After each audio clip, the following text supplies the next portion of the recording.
Hey guys, sorry to interrupt that fight in Hades with some more Alliance tournament, but don't worry, we'll get back to it in just a second. We're gonna first watch End of Life fight Nameless Alliance. I'm CC Rise here with Mr. Squeebles. What sort of setups have these teams chosen? Well, in the part of the Nameless Alliance, we have a very interesting assortment of battleship-sized things. We have two Armageddons, including one which is the flagship. We have a Vindicator, an Eos, a Legion, and a Rapier. Where on the part of End of Life, we have a slightly more typical three Stratios, two Eos, and Oneros as the core, and then a support wing with some Punishers, some Vengeances, Tristan, Ishkar, Algos. Right, so End of Life has a fairly standard drone setup here. Looks a lot like a lot of the compositions in this tournament. They brought VNIs last week. Those have been banned out, so switching to the Stratios makes some sense. Nameless Alliance, a much stranger, a small armor tinker with battleships. As much as I want to pick on them for this, we just saw another team win with this a few minutes ago with the Kronos alongside it. This team looks similar in that it'll kind of be limited by range pretty heavily. They've also dropped heavy armor maintenance bots to start, so I don't know where their damage is supposed to come from. Geddon's putting out heavy armor maintenance bots right away and just slow boating their way towards the End of Life team.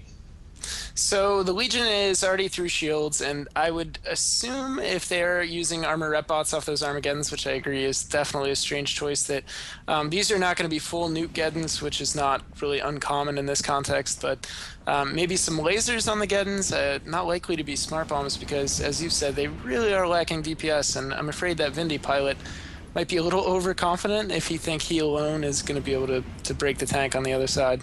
You can see there that huge swarm of rep bots keeping that Legion alive, and now the Rapier, it looks like they've switched some damage over to him. But the big issue is going the other way. You see no damage at all hitting the End of Life team. Some newts and tackle actually being applied to those Vengeances now. They've gotten a little too close, I guess, to the Rapier, but we'll have to see if they're able to break anything. There is an Oneros and all that command ship support on the End of Life side to keep them alive, and the Legion is starting to break, so that's pretty bad news.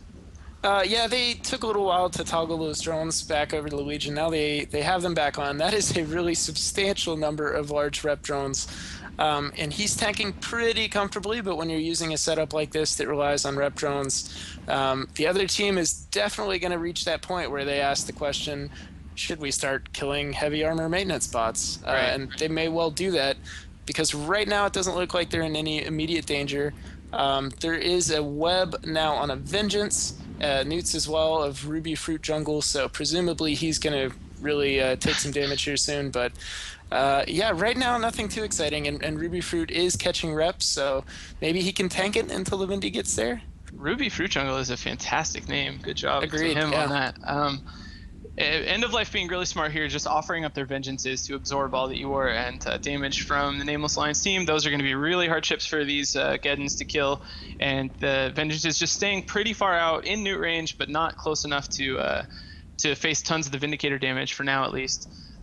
They're webbed by the Rapier, but they're tanking just fine. The Oneros on the End of Life side having no trouble repping them, and their tank's really strong, so they're just doing all right. And like you said, I think at some point it has to kind of change priorities for End of Life to start attacking these heavy maintenance bots so that they can break the take on this Tinker. And I think if it were me, I would have reached that point already. I mean, you're not making substantial progress. The Rapier was a good pick. He's going to be able to exert tackle further than anyone else.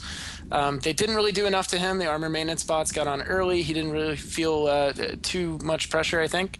The Legion now tanking comfortably. I'm trying to target some of these armor maintenance bots and see if they are taking damage. Vengeance starting to break. One thing I'm noticing is some more light drones in the air chasing after the Vengeances, also some hammerheads. It may be that realizing that their tank was pretty stable, the Nameless Alliance, they actually swapped out for some more damage drones against the Vengeances, and they almost had him killed. But then he caught reps again, right back to full HP, so he's just fine for now. Yeah, and I mean, being a Logi pilot in this context is one of the hardest jobs, absolutely. But you have to wonder, I mean, if these Vengeances were out front, it was a little strange that he didn't have reps ready to cycle, given that there's not a whole lot of pressure elsewhere. I mean, a good save by all means, but if you're that Oneros, I would think these three frigates are your top priority, these three MR frigates out front. So Nameless still slowly trucking their way across. They're actually ignoring the Vengeances. The Vindicator there was basically right on top of their primary target Vengeance for a while, shooting shooting at him with blasters, but they just moved right on past. Looks like they're trying to get towards target this a little bit bigger with maybe some hope of breaking one of those Stratioses, maybe the Oneros. I'm not sure, but right now, still just locked in this struggle to see if anybody can make progress against either side's tank. I'm really confused right now because I see a flight of light shield maintenance bots out on the side of End of Life. I'm not sure if somebody made a mistake or if they're just wanting to be an individual, but that is definitely a strange pick, and it means even in some small part that they are lacking DPS. That can be for the Oneros, right? The Oneros has taken some damage. If he has like a passive shield tank with just an afterburner or something, and he's just hoping to get topped up by the shield maintenance bots, could be the case. I don't see any reps on him, but maybe I that's have why. a lot of the armor maintenance bots for Nameless Alliance targeted, and they are just popping left and right. So they are now killing armor maintenance bots. The medium fights are almost down.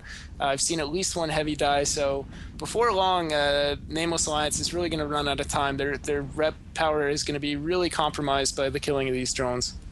The other thing that's going bad for Nameless Alliance right now is the Legion is really starting to break fast, and he may be going down in just a second. But part of the reason for that is that both the EOS and one of the Armageddons, for some reason, is really separated from this Legion outside of cap transfer range. I'm not sure if that's because of Vengeance had tackle. I don't think so. I think it's actually probably just the Armageddon not paying attention. But for a time at least, that Armageddon and EOS were very far away from that Legion. Now they're back in cap transfer range, feeding that Legion again, so we'll see if his tank recovers now that he's got that support again.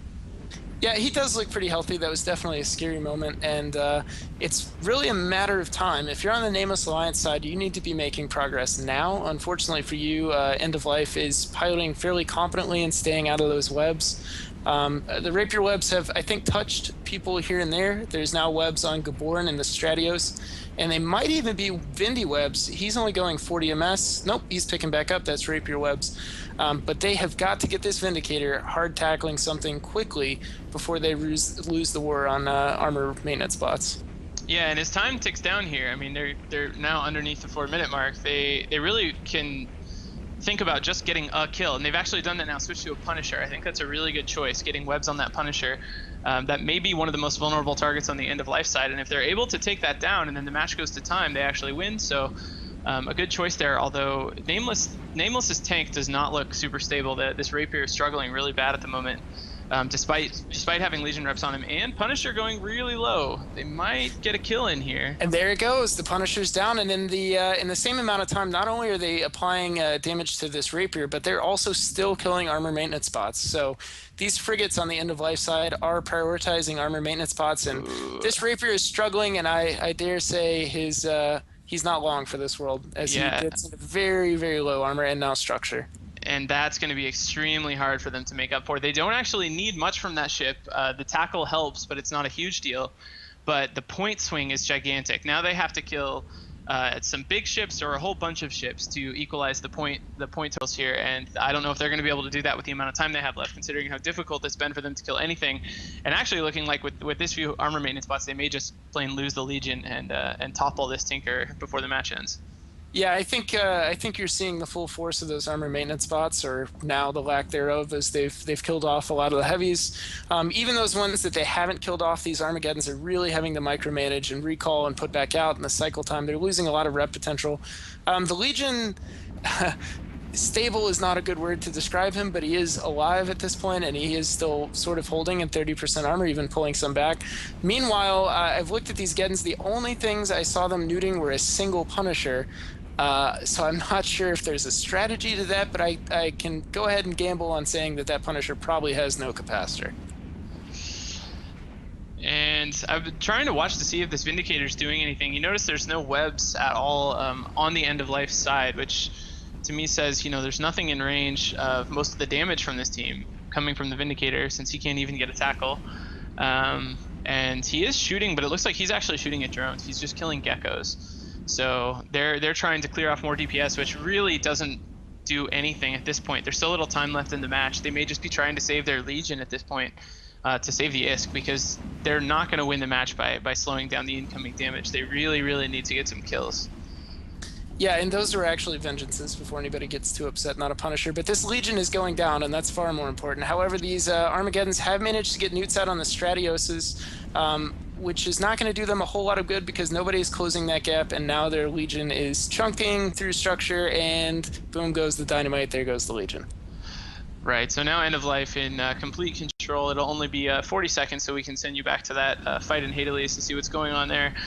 These Tinker setups around battleships, this one especially looked really awkward, but it actually looks really close to being able to take this match. I mean, the heavy armor maintenance bots were definitely a vulnerability, and we saw End of Life wear them down through those drones over the course of the match, but outside of that, they would have gotten this Punisher kill. They could have easily gotten a Vengeance kill. You see he's in low structure, and they would have won. And we saw the other team, I don't remember which team it was not too long ago, maybe Fearless, I can't remember, but making this kind of setup work as well. So it'd be interesting to see if we have more of these kind of bizarre 6-man Tinker setups coming in. But in any case, Armageddon down, match winding down to no time now.